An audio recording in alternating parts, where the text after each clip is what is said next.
अस्सलाम वालेकुम। कैसे हैं आप सब? मैं बिल्कुल ठीक ठाक। चूँकि रमज़ान मुबारक का इतना बाबरकत महीना है, तो मैंने सोचा क्यों ना आपको रोज़ेदार के बारे में भी कुछ बताती चलूँ कि हम कितने ख़ास हैं।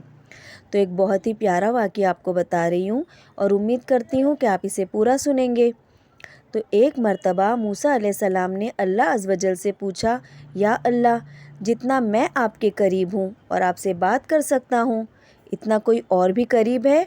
अल्लाह ताला ने फरमाया, ए मूसा, आखिरी वक्त में एक उम्मत होगी जो मेरे प्यारे नबी मोहम्मद सल्लल्लाहु अलैहि वसल्लम की उम्मत होगी, और उस उम्मत को एक बाबरकत महीना ऐसा मिलेगा जिसमें वो रूखी आँखों, प्यासी ज़बान, सूखे होठों, भूखे पेट इफ्तार करेंगे। है ना, हमारी हालत कुछ ऐसी ही होती है ना, भूख की शिद्दत होती है, ज़बान सूखी हुई होती है, आँखें बेजान होती है। तो अल्लाह ताला ने कहा कि ऐसी हालत में वो इफ़्तार करेंगे और तब मैं उनसे तुमसे भी ज़्यादा करीब होऊंगा। हम दोनों के दरमियान हम कलाम होने के वक्त 70 पर्दों का फ़ासला है।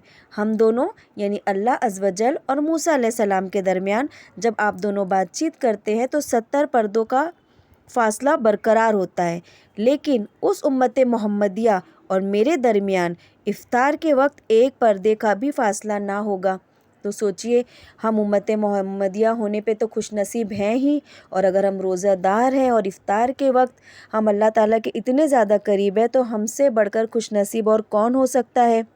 और अल्लाह अज़्ज़ व जल आगे कहते हैं कि मेरे ज़िम्मे होगा कि रोज़ादार इफ़्तार के वक्त जो भी दुआ मांगेगा मैं उसे कबूल करूँगा। सुभान अल्लाह। तो अगर अल्लाह ने आपको ताकत दी है तो ज़रूर और ज़रूर रोज़ा रखिए और अल्लाह ताला के करीब हो जाइए। बहुत शुक्रिया। अल्लाह हाफ़िज़। और अपनी दुआओं में मुझे भी ज़रूर याद रखिएगा, बल्कि जब भी दुआ मांगे तमाम उम्मत की खैर और आफ़ियत मांगे। जज़ाकल्लाहु खैरन कसीरन कसीरा। बहुत शुक्रिया।